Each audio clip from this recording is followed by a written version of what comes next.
Hey, are you the guy from that interview? After I turned you down, you ended up becoming the driver. A while back, I had interviewed at a construction firm. The manager who conducted my interview smirked upon seeing me and said, "I'd worry about your driving, man. You seem a bit slow." I stayed silent as he pressed on, having been quite harsh during the interview. But soon after realizing who I really was, he quickly turned pale and apologized. My name is James Anderson. At 45, I work in sales at a construction firm that's part of a housing franchise. This franchise involves selling standardized homes. Despite the limitations, I find fulfillment in building ideal homes by listening to clients' needs and proposing solutions within what is possible. Communicating with clients, sharing their worries and joys, is what I cherish in my work. I absolutely love my job. I live with my wife, daughter, and my father-in-law, who is the president of the franchise headquarters. My wife works there too, as an office assistant. This company holds study sessions several times a year for employees of franchise partners. It was during one of these that I met my wife when she was handling the reception and distributing documents. Only after we had been dating for a while did I learn her father was the president. This was a shock to me, and although I struggled with the thought of being good enough for the daughter of a president, I still wanted to marry her. I went straight to Robert and got his permission to marry, a story still fondly told among our family members. One day, I was called to the headquarters.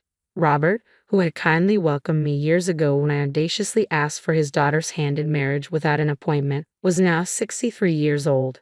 Facing me in his office, Robert started the conversation. "As I've mentioned before, I plan to retire from being president when I turn 65, so I want you to take over as president in 2 years.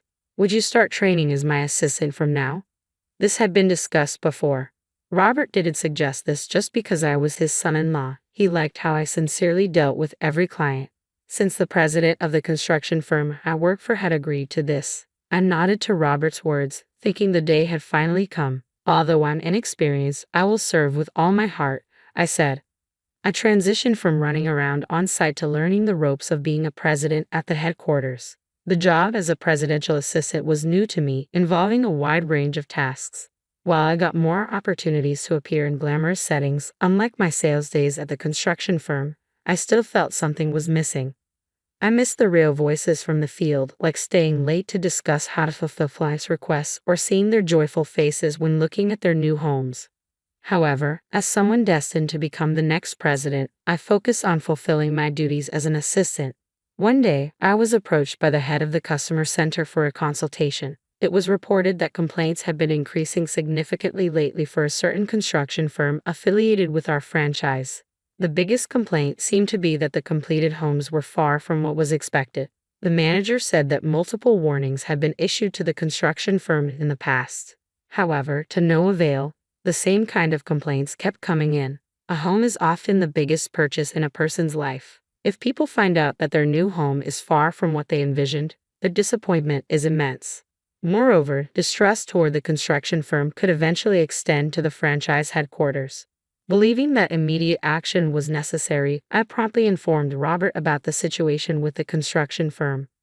"May I go back to the field just once more?" Even after warnings showed no effect, I wanted to see the situation for myself. "All right, see what you can do your way," Robert said, glancing at me and chuckling wryly. "I know how passionate you are about being on site. I do feel guilty for pulling you into the presidency. It's not forever, but for now, this issue is in your hands. Thank you so much." I expressed my heartfelt gratitude deeply and applied for a sales position at the construction firm in question, where an opening had just been advertised. Being sent from the headquarters could make them wary, so I decided to enter as a regular job seeker. On the day of the interview, the person who appeared as the interviewer was Dave, the manager of the construction firm.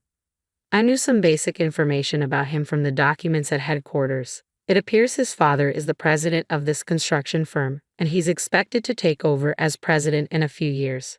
After skimming through my resume, Dave looked up at me with an unimpressed expression. "By the way, I'm pretending to be searching for a new job since the construction firm I worked for went bankrupt," I said. "Well, being unemployed at your age must be tough," he said, smirking sympathetically but then deliberately sighing heavily.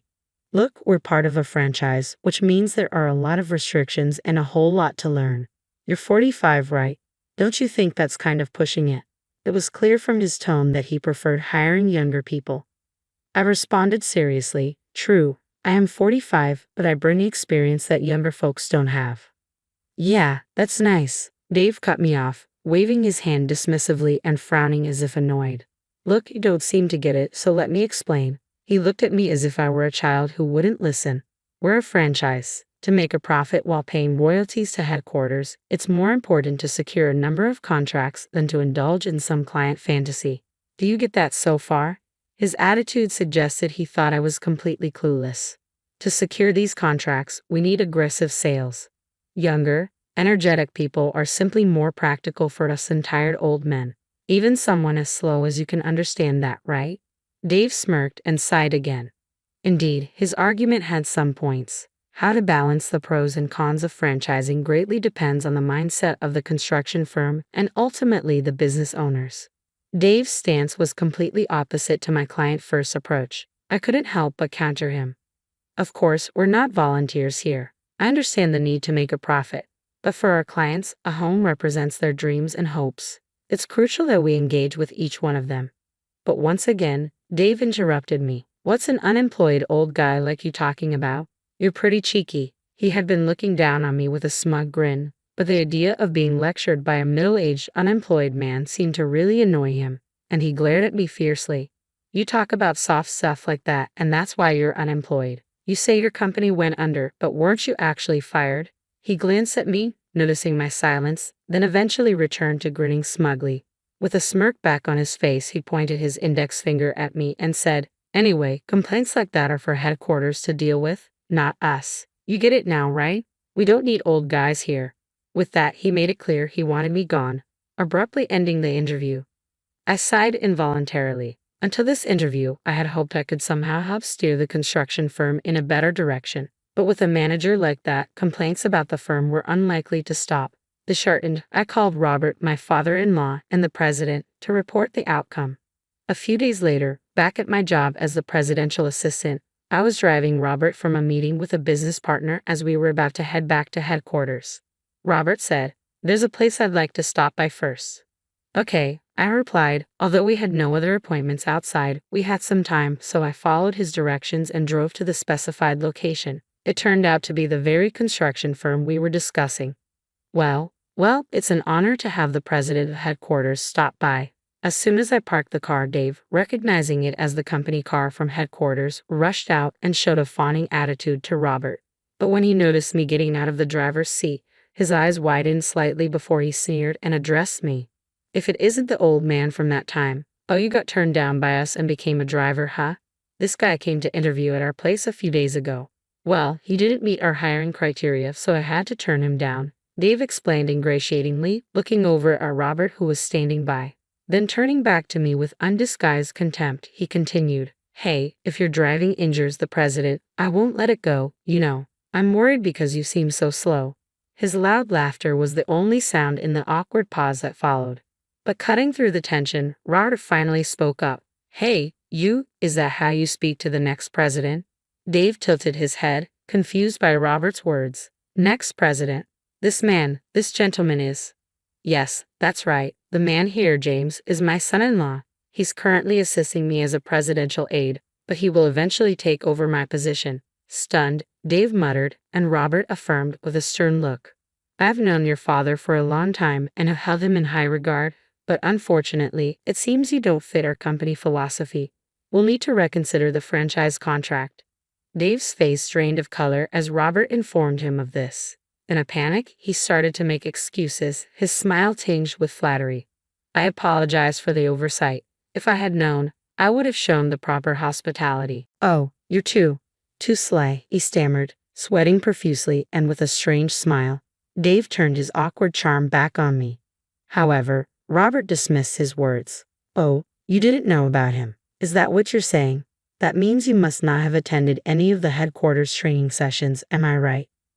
Caught by Robert's pointed question, Dave's eyes began to dart around nervously.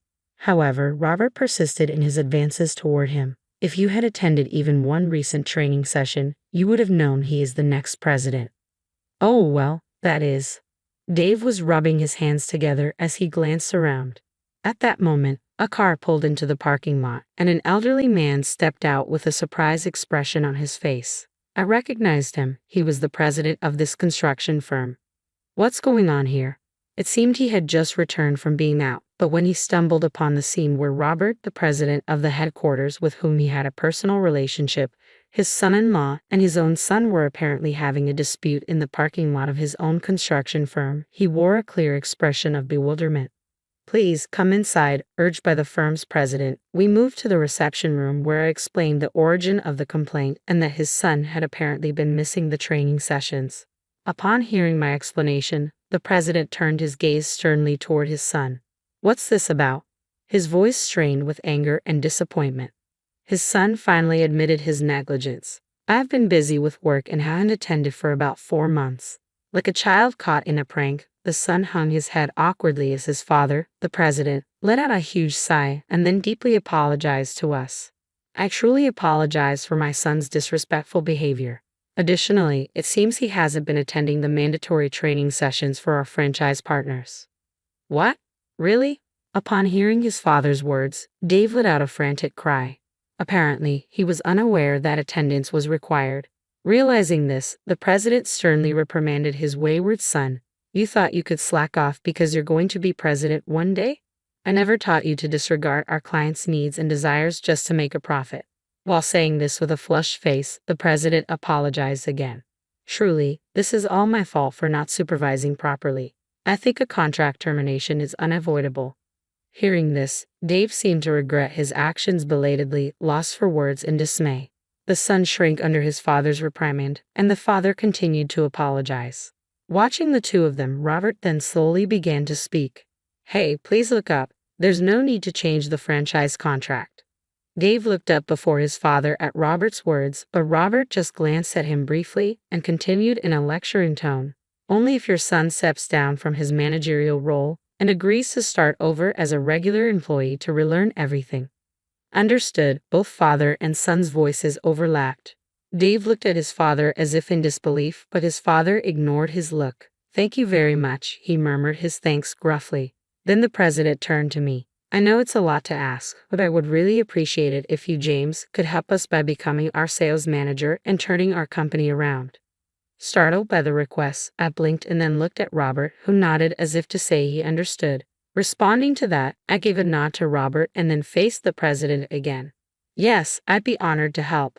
And so, I began working as the sales manager at the construction firm. Dave initially seemed unhappy, but perhaps influenced by mine and the others' attitudes, he eventually started taking his work seriously. Thanks to this change, complaints ceased, and I am now working daily on the ground, focusing on creating homes that meet our clients' needs, holding true to our mission. Although I will return to headquarters eventually, I am committed to making the most of the time I'm allowed, working hard every day,